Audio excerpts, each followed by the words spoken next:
MHR function hall AC, TDP office దగ్గర, Guntur road, Ongole. మీ ఇంటి వివాహాది వేడుకలు, నిశ్చయ తాంబూలాలు, రిసెప్షన్, బర్త్డే పార్టీలు, వ్రతాలు, బిజినెస్ కాన్ఫరెన్స్ మీటింగ్స్ మొదలైన అన్ని రకాల ఫంక్షన్స్ కు అత్యాధునిక వసతులు కలిగిన ఎంహెచ్ఆర్ ఫంక్షన్ హాల్ మీ ఇంటి కళ్యాణ వైభోగానికి మా అందమైన కళ్యాణ వేదికలో మీ ఆనందాన్ని రెట్టింపు చేసుకోండి.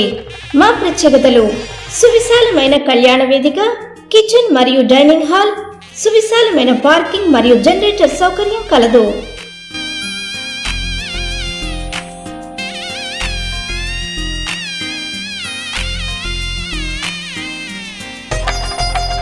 బుకింగ్స్ కొరకు సంప్రదించండి. MHR function hall AC, TDP office దగ్గర, గుంటూరు రోడ్, ఒంగోలు. సెల్ 9401555768 8142832186. చెల్లించాలి. ప్రోరోటా లేకుండా పెన్షన్ చెల్లించాలి. 60 నెలల యావరేజ్ పెన్షన్ చెల్లించాలి. పునరుద్ధరించాలి. సీనియర్ సిటిజన్స్ కి రైల్వేలో రాయితీలు, ప్రయాణ రాయితీలను, సీనియర్ సిటిజన్లకు రైల్వేలో ప్రయాణ రాయితీలను రాజ్యాంగబద్ధం చేయాలి. ఉద్యోగుల సమ్మె హక్కును ఉద్యోగులు ప్రతి 5 సంవత్సరాలకు ఒకసారి కేంద్ర సవరణ చేయాలి. ప్రతి 5 సంవత్సరాలకు ఒకసారి మానుకోవాలి. పెన్షన్ ప్రైవేట్ ఖాళీలను భర్తీ చేయాలి. కేంద్ర రాష్ట్ర ప్రభుత్వంలో 50 లక్షల ఉద్యోగులు కల్పించాలి. ఈపీఎస్ పెన్షనర్లకు ఉచిత వైద్య సౌకర్యాన్ని ప్రకటించాలి. వెంటనే ఐఆర్ను ప్రకటించాలి. వెంటనే ఐఆర్ను ఇవ్వాలి. 2018 నుంచి ఇవ్వాల్సిన 10 డిఏలను బకాయిలను వెంటనే 2018 నుంచి ఇవ్వాల్సిన డిఏ బకాయిలను పెంచాలి. 2024 జనవరి 20 డిఏలు వెంటనే జనవరి 20 డిఏలు వెంటనే నగదు రహిత వైద్యాన్ని అందించాలి. అన్ని చోట్ల నగదు రహిత వైద్యాన్ని అందించాలి. అమలుపరచాలి. మెడికల్ ఇన్సూరెన్స్ పథకాన్ని వర్ధిల్లాలి. ఉద్యోగ పెన్షనర్ల ఐక్యత. నా పేరు Shri Rambabu, all pensioners and retired persons association జిల్లా ప్రధాన కార్యదర్శిని. 16/11/1995 ఆ రోజున పెన్షన్ పెట్టడం జరిగింది ఈపీఎఫ్ పెన్షనర్లకు. అయితే ఆ రోజున సిఐటు కానీ ఇతర సంఘాలు కానీ ఇప్పుడు ఇస్తున్నటువంటి ఈపీఎఫ్ పెన్షన్దారులకు ఏవైతే ఉన్నాయో ఈపీఎఫ్ 12% కానీ మేనేజ్మెంట్ ఇచ్చే 12% కానీ యాజిటీస్ కట్టిపెట్టి 3వ బెనిఫిట్గా పెన్షన్ ఇవ్వమని చెప్పి అడగడం జరిగింది. అయితే ఈ చెప్పినటువంటి అప్పుడు ఉన్నటువంటి గవర్నమెంట్ ఖాతరు చేయకుండా బలవంతాన ఆప్షన్ కూడా ఇవ్వకుండా వాళ్ళ ఇష్టాన్ని కూడా వదిలిపెట్టకుండా బలవంతాన ఈపీఎఫ్ పెన్షన్ పెట్టడం జరిగింది. ఆ రోజు నుంచి ఇప్పటి వరకు మినిమం పెన్షన్ 1000 రూపాయలు 2000 వస్తుంది. ఈ 1000 రూపాయలు 2000 తోటి సామాన్య కుటుంబాలు ఏ విధంగా జరగాలి? ఇంటి కడతారా, లేకపోతే వాళ్ళ మెడికల్ ఎక్స్పెన్సెస్ ఏంటి, నిత్యావసర వస్తువుల ధరలు విపరీతంగా పెరిగిపోయి ఎలా సరిపోతాయి? అందుకని 9000 ప్లస్ డిఏ ఇవ్వాలని చెప్పి మేము ఎప్పుడో 2014 నుంచి అడుగుతూ ఉన్నాము.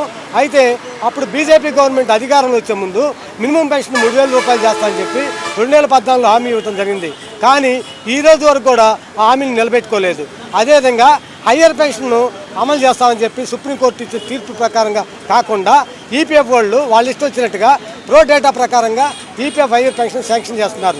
మేము అడిగేది ఏంటంటే ఎవరైతే 2014 తర్వాత రిటైర్డ్ అయ్యారో వాళ్ళందరికీ లాస్ట్ 60 నెలల ప్రకారంగా ఈపీఎఫ్ పెన్షన్ క్యాలిక్యులేట్ చేయాలనే హయ్యర్ పెన్షన్, బిఫోర్ వాళ్ళకి 12% క్యాలిక్యులేట్ చేయాలనేది, ఎవరైతే 2014 ముందు రిటైర్ అయిన వాళ్ళు కూడా హయ్యర్ పెన్షన్ అమలు చేయాలనేది, అదేవిధంగా అక్కడ ఉన్నటువంటి ఈపీఎఫ్ పెన్షన్దారులు ఉన్నటువంటి బకాయిలు కానీ పోతే ఇప్పుడు ఈ మధ్య మళ్ళీ హయ్యర్ పెన్షన్ ఆపేయడం జరిగింది ఈ నెల నుంచి.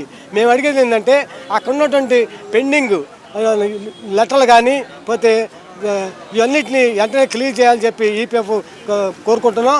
అదేవిధంగా మోడీ గారిని మేము కోరేది ఏంటంటే ఎన్నో సంవత్సరాల నుంచి అడుగుతున్నటువంటి మా డిమాండ్ న్యాయమైంది. ఈపీఎఫ్ పెన్షన్దారులకు 9000 ప్లస్ డిఏ ఇవ్వాలని చెప్పి ఈ సందర్భంగా కోరుకుంటున్నాం.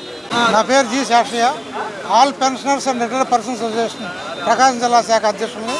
ఈరోజు మేము ధర్నా చేస్తున్న పరిస్థితి ఏంటంటే రాష్ట్ర ప్రభుత్వము గత 6 సంవత్సరాలుగా పెన్షన్స్ రావాల్సినటువంటి డిఏ బకాయిలు 10 బకాయిల్లో ఒక్క బకాయి కూడా గత ప్రభుత్వం లేదు, ప్రస్తుత ప్రభుత్వం కూడా ఇవ్వలేదు. వాళ్ళు ఎప్పుడు ఇచ్చేది కూడా కనీసం కూడా ప్రకటించలేదు. అది కాకుండా 2024 జనవరిలో డిఏ ప్లస్ జూలైలో డిఏ, ఆ డిఏ కూడా ప్రకటించలేదు. అంతేకాకుండా 2000 గత పిఆర్సీలో బకాయిలు ఇస్తామని చెప్పన్నారు, ఇంతవరకు ఒక బకాయి కూడా ఇవ్వలేదు. అట్లా మెడికల్ రీఎంబర్స్మెంట్ చాలామంది బిల్స్ చేసి పెట్టుకున్నారు, కానీ ఆ బిల్స్ అని కూడా ఉన్నాయి. దాదాపుగా పెన్షనర్స్కి 25,000 కోట్ల రూపాయల బకాయిలు రాష్ట్ర ప్రభుత్వం ఉంది. ఈ బకాయిలు ఎప్పుడు ఇచ్చేది కూడా కనీసం చెప్పని పరిస్థితి అంతా కూడా ఉంది.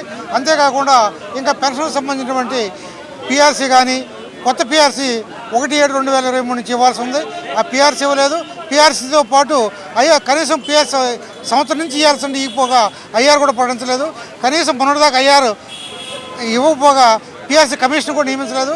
పిఆర్సీ కమిషన్ నియమించాలని, ఐఆర్ ఇవ్వాలని, కేంద్ర రాష్ట్ర ప్రభుత్వాలు పెన్షన్లకి చెల్లించాల్సిన బకాయిలను కూడా చెల్లించాలని, అందువల్ల ఈరోజు మేము పెన్షన్ల యొక్క విద్రోహ దినంగా భావిస్తూ పెన్షన్ సమస్యను ఒక్క సమస్యను కూడా ఇటు కేంద్ర ప్రభుత్వం కానీ రాష్ట్ర ప్రభుత్వం కానీ చిత్తశుద్ధితోటి ప్రకటించకుండా ఈ పెన్షన్ల యొక్క ఫండ్ని ఇతర యొక్క కార్పొరేట్లు కట్టిపెట్టే దానికోసం వాళ్ళకి ప్రయత్నాలు చేస్తున్నారు.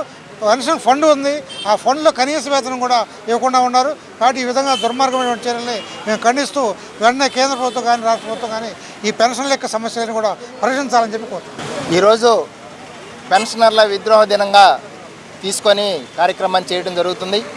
విద్రోహ దినం ఎందుకు అంటామంటే కేంద్ర ప్రభుత్వం పెన్షనర్కి ఇచ్చినటువంటి హామీని తొంగలో దొక్కినటువంటి రోజుగా మేము పరిగణిస్తున్నాం.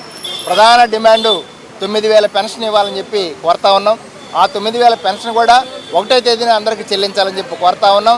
దానికి సంబంధించినటువంటి బడ్జెట్ కూడా పార్లమెంట్లో చర్చించి వెంటనే పరిష్కారం చేయాలని చెప్పి కోరుతున్నాం. ఈరోజు మనం చూస్తూ ఉన్నాం, 60 సంవత్సరాలు దాటిన తర్వాత ఎలాంటి మన శరీరం సహకరించిన పరిస్థితుల్లో కేంద్ర ప్రభుత్వం ఆదుకోవాల్సిన అవసరం ఉంది. ఈపీఎఫ్ పెన్షనర్లు 200 రూపాయలు 300 రూపాయలు నెలకు తీసుకుంటా ఉన్నారు. వాళ్ళ జీవితం వాళ్ళ జీవనం ఎలా ఉంటుందని మనం పరిశీలించాల్సిన అవసరం ఉంది. అందుకనే కేంద్ర ప్రభుత్వం పెన్షనర్ని వాళ్ళు నిర్లక్ష్యం చేసి వాళ్ళ సమస్యలు పరిష్కారం చేయడంలో చాలా వెనకబడతా ఉంది, నిర్లక్ష్యం చేస్తూ ఉంది, పట్టించుకునే పరిస్థితి కనబడతా ఉంది. కాబట్టి పెద్ద ఎత్తున ఉద్యమించడానికి సిద్ధంగా ఉందని చెప్పి తెలియజేస్తూ ఉన్నాం.